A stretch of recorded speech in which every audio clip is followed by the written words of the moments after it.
Gordon here with another edition of the Unscripted Series. Another question that came off of one of Aaron's Facebook posts from somebody. They said, what is our favorite Tonewood? Well, I'll just tell you right now that I don't think we can answer that question. I think it changes over time, but I also think that for us, the instruments, I mentioned this before, but the instruments are like children. And if you have kids, it's likely that you don't have a favorite. They're just different. And you know, what you see in each one of them are these incredible set of qualities and characteristics that if they focus on those, they become the best that they can be.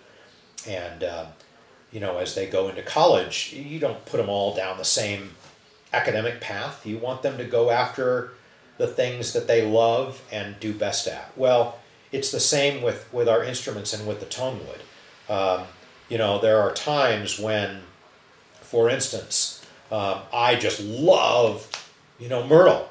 And there's another time where I love, you know, a dense hardwood like cocobolo or rosewood, walnut with a Port Orford cedar top.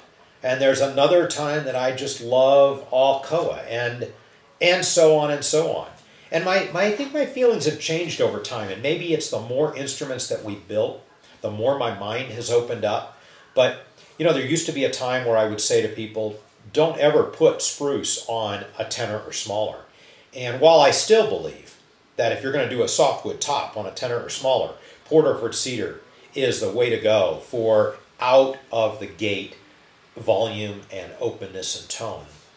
But the cool thing about spruce is that it may be a little constrained in the beginning, but as it opens up, it's an amazing journey. And so that's what I appreciate about, you know, about that wood and those combinations.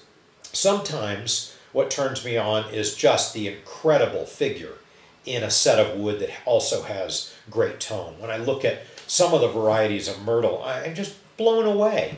And then there's the subtlety of some wood that looks plain but just has, you know, one feature on it. So, sorry for a non-answer, but you know, we don't build out of things that we don't like. We've been asked to build out of certain woods that are inappropriate. We just won't do it.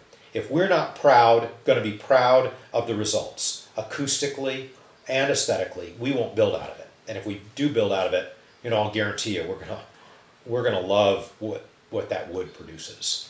All right, I'll talk to you next week. Bye-bye.